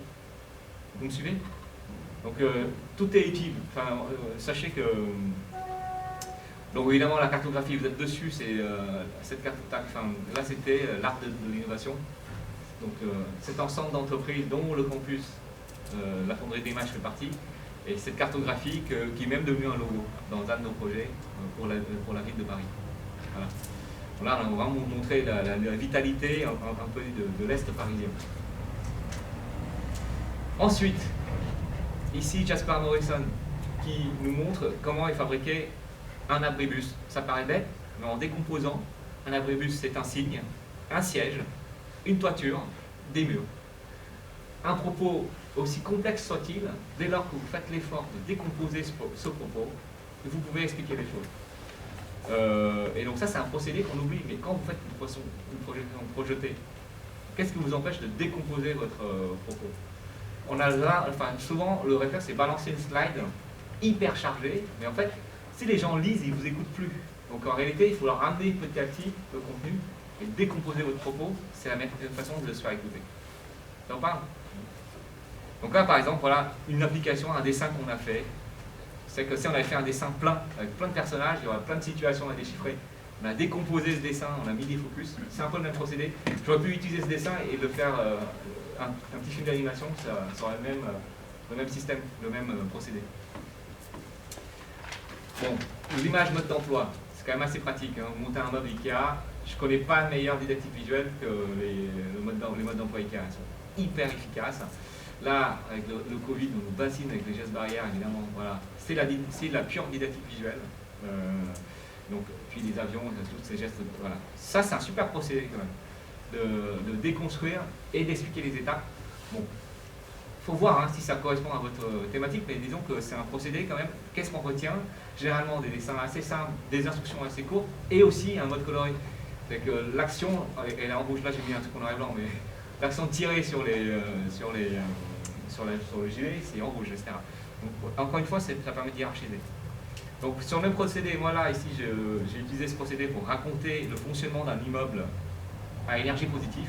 Donc un immeuble qui produit de l'énergie, ventilation naturelle, etc. Vous avez en haut là.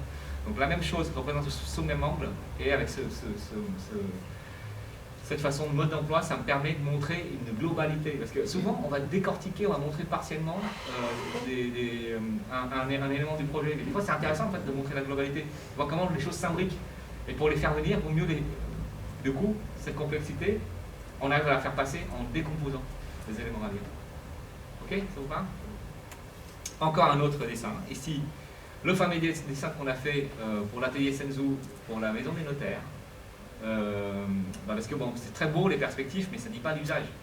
C'est que la perspective, les images de synthèse, ça répond à un besoin, qui a un besoin de projection. C'est normal. Je vais mettre des millions à transformer un bâtiment, j'ai envie de voir le look que ça. Mais ça ne dit pas qu'est-ce que je vais faire, comment je vais vivre dedans. Ici, grâce à ce mode ce dessin, on voit qu'en haut, en fait, déjà que l'espace est modulaire, avec des cloisons. On bouge les cloisons, on peut avoir des pièces plus ou moins ouvertes selon les besoins. En dessous, on a, au niveau de l'entrée, on dit c'est un espace d'exposition. Vous pouvez raconter les métiers du notariat. On voit aussi que la salle de conférence en bas, elle peut se moduler, transformer en salle d'exposition. Donc, le dessin comme un mode d'emploi, ce dessin, ça a vachement plu aux notaires. Parce qu'ils sont projetés dedans et ils sont imaginés dedans. Voilà. Des dessins pour se projeter dans l'espace, des images pour imaginer des avenirs possibles ou des usages possibles. Même dessin ici pour accompagner une mise en œuvre qu'on a fait pour les places, vous savez, les futures places du Grand Paris. Il va y avoir quand même pas mal de gares qui vont se construire. Comment on va aménager tous ces gares? On a travaillé avec Téléca. Et ça, c'est la partie opérationnelle, comment on monte tout ça. Donc c'est des textes un peu chiants, hein, parce qu'en gros, pour avoir un financement, il faut remplir un certain nombre de critères. Et donc, pour expliquer tout ça, on a fait des dessins pour accompagner le texte, les rendre un peu plus limpides. Alors, ici, un triptyque. Donc, l'image religieuse, c'était quand même les champions. Hein. Avant, il faut quand même se dire, avant, les gens ne lisaient pas forcément ça. C'était uniquement les moines qui lisaient. Enfin, l'élite, la connaissance avant d'être partagée au peuple, voilà, c'était surtout des religieux. Donc, on passait par le visuel pour toucher le croyant. Et ici, c'est un peu les ancêtres de la BD, quoi. L'image expliquée, on est à l'église, on racontait la vie de Jésus, etc. Et donc, moi, j'ai toujours, quand je vais dans les églises, j'adore.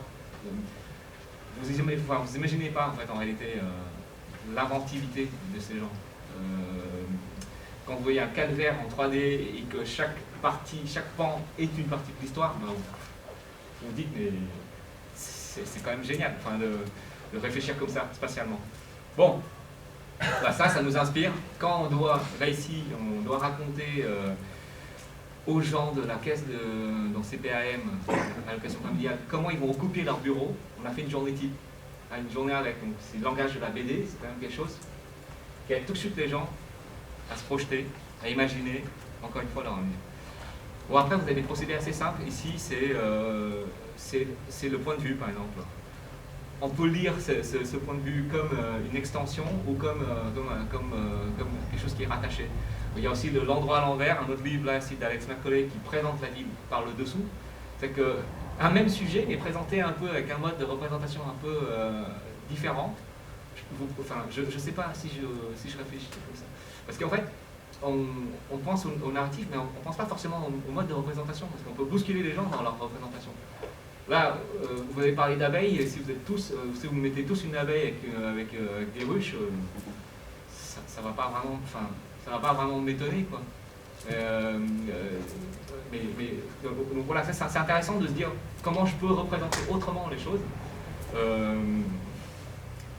Ici, conversion d'un bureau en logement, je ne sais pas si vous le lisez bien, dans une même vue, on a le bureau et le logement imbriqués.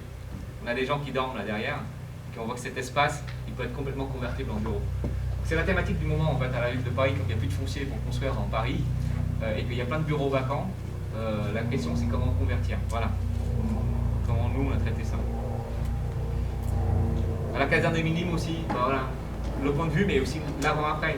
Le jeu des 7 erreurs, c'est quand même assez puissant comme procédé visuel pour dire en quoi votre projet apporte une plus-value.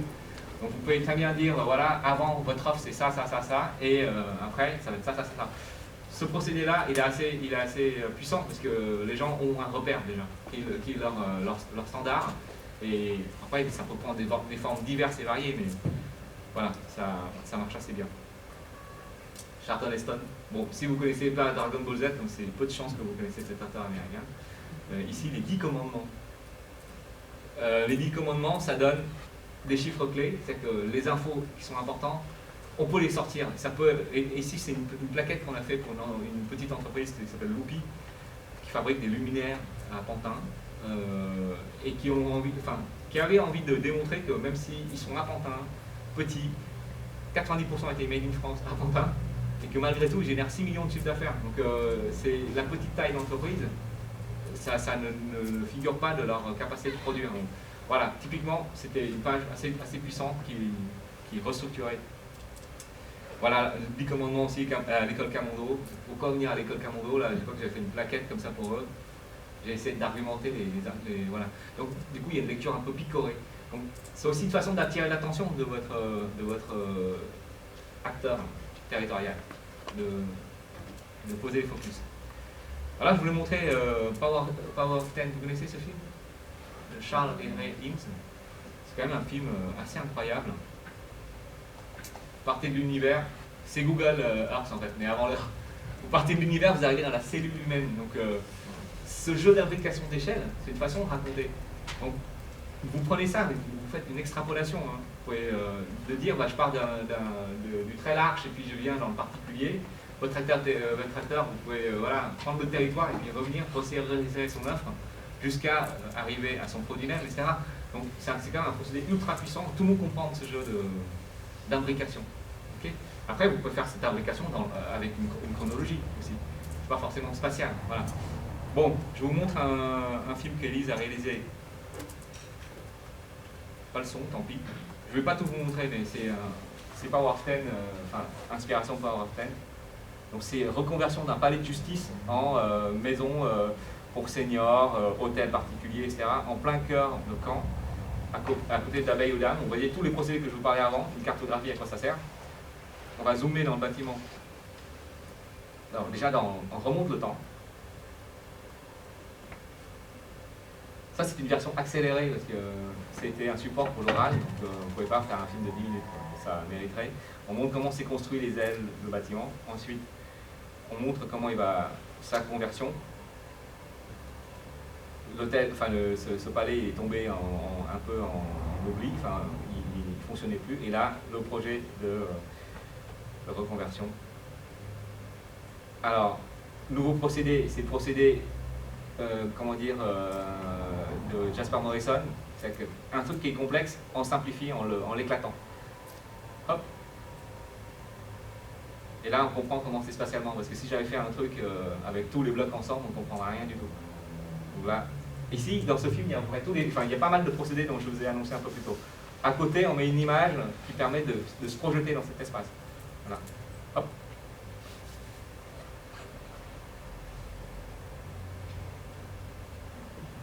Donc ça, c'était voilà, pour présenter une opération immobilière.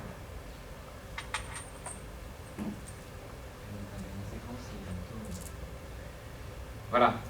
Vous voyez, quand on fait marcher à la fois, et là on finit, donc on va finir en rentrant dans le bâtiment et on va découvrir les usages. Donc là on sert toute l'image de synthèse, parce que bah, comme souvent dans ce genre d'opération, les schémas font plutôt marcher l'esprit pour comprendre les concepts d'aménagement, et les images de synthèse permettent de se projeter dans les futurs espaces. Donc c'est pas du tout contradictoire en fait, d'avoir. On peut très bien avoir une partie, on peut très bien mixer des photos de terrain avec la data. Il ne faut pas chercher forcément une charte graphique ou une ligne éditoriale trop raide. L'idée, c'est quand même faire passer l'idée. Donc, il faut utiliser les meilleurs outils pour le faire. Ok? Ça vous parle? Alors, est-ce que j'ai fini? Voilà, un dessin qu'on vient de faire encore sur le même procédé. Pareil, on est dans le macro, dans l'immeuble. Puis, on est dans le micro, c'est juste le portable. Avec un temps de jeu, un temps de travail. Voilà. Alors, après, il y a la data visualisation, mais vous connaissez bien. Ici, B42 vient de sortir système Eminar. Et ça, c'est un schéma très comment dire, célèbre de la campagne de Russie de Napoléon. En fait, si on met de la data, essayons de faire de la data qui comment dire, qui a du sens en fait. Il y a toute une tradition de l'image qui a été oubliée parce que la data aujourd'hui, souvent, c'est. Parfois, je tombe sur des datas un peu décoratives, très jolies, machin. Je comprends pas, mais le problème, c'est que je comprends pas le propos. Et là, on a tout raté. En fait, la data, elle doit non seulement faire comprendre le propos, mais en fait, elle doit faire prendre prendre conscience de quelque chose de plus large que sa data. Donc là, on voit la campagne. À la fois, c'est une échelle de temps, et aussi, on voit qu'on est parti avec plein de soldats, et quand on est revenu, il n'y a quasiment plus personne. Et quand même, il y a une chronologie comme ça qui se fait avec un quantitatif, et quand même, on se dit, oh là là, enfin, c'est une data qui vous bouscule. Ça vous parle ou pas, ça? Ouais. Donc, voilà. Ici, le War Atlas d'Herbert Bayer, pour ceux qui ont... Moi, j'aurais bien aimé vous amener ces livres-là, mais voilà, j'étais pas à l'atelier, on n'a pas pensé. C'est un des plus beaux livres, je trouve, de data et visualisation que vous pouvez trouver dans votre vie. Ce schéma-là, entre autres, il est vraiment extraordinaire. Il y a cet envolage, c'est une synthèse, parce que, en fait, l'échelle de temps est montrée à un certain cran, mais certaines étapes se passent tellement loin qu'on ne peut pas se permettre de déployer, sinon on sortirait de la page. Et du coup, l'astuce, c'est faire une spirale pour comprimer le temps. C'est quand même fou. Enfin, moi, à chaque fois que je vois cette pièce, moi je me dis, il était balèze, Herbert Bayer, et son équipe. Et à l'autre côté, vous avez l'évolution des espèces vivantes, les montagnes, comment elles se forment, etc. Tout ça dans une seule même visualisation. Donc, moi, je trouve qu'on n'a jamais mieux fait, enfin, on n'a jamais réussi à mieux faire. Donc, je n'ai pas de référence. Voilà. Aussi ici, la courbe exponentielle des humains. Voilà. Nous, pour l'archéocapsule, on a repris ce procédé pour raconter la frise du temps. Voilà. En fait, pour moi, il n'y a pas de honte. Hein. Je veux dire, il y a des gens qui ont inventé des trucs extraordinaires. Moi, je n'ai pas fait Herbert Bayer, je n'ai pas copié. J'ai simplement compris le procédé. Et c'est un procédé formidable qui mérite d'être reproduit. Et c'est ça le développement durable. C'est reproduire des choses qui fonctionnent aussi. Mais avec sincérité. C'est le plus important à penser. Voilà, et puis une autre data, ça c'est pour Nakara, un promoteur. Ce qui est intéressant, c'est que il y a le truc global et puis il y a le truc dans l'Île-de-France, parce que c'est une plaquette Île-de-France.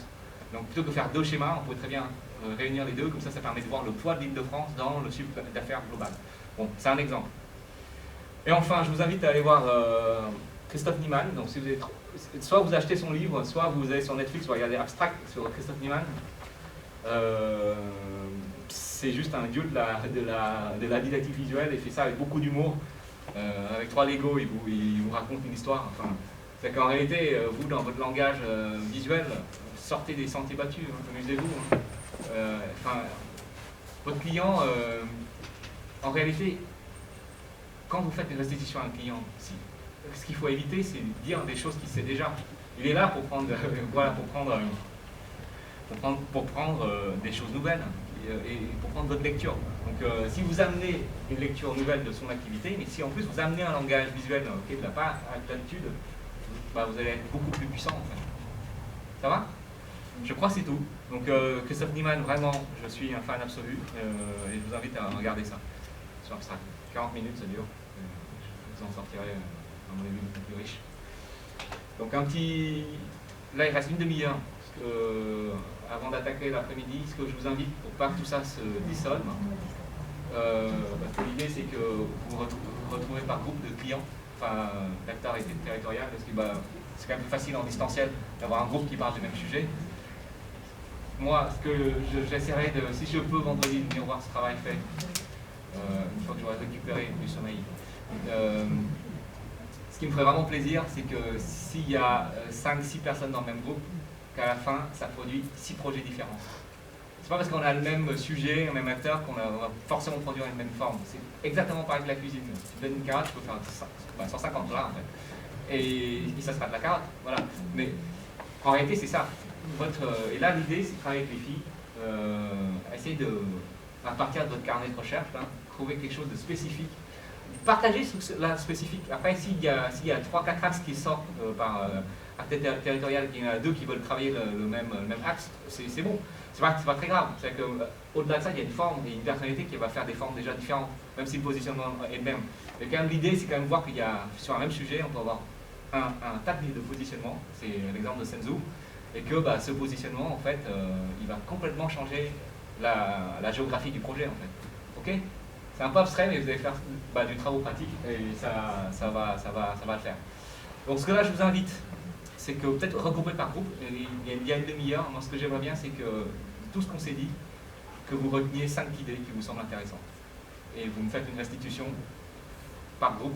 Il y a une personne qui représente un groupe et qui me dit les 5 idées qu'ils ont retenues.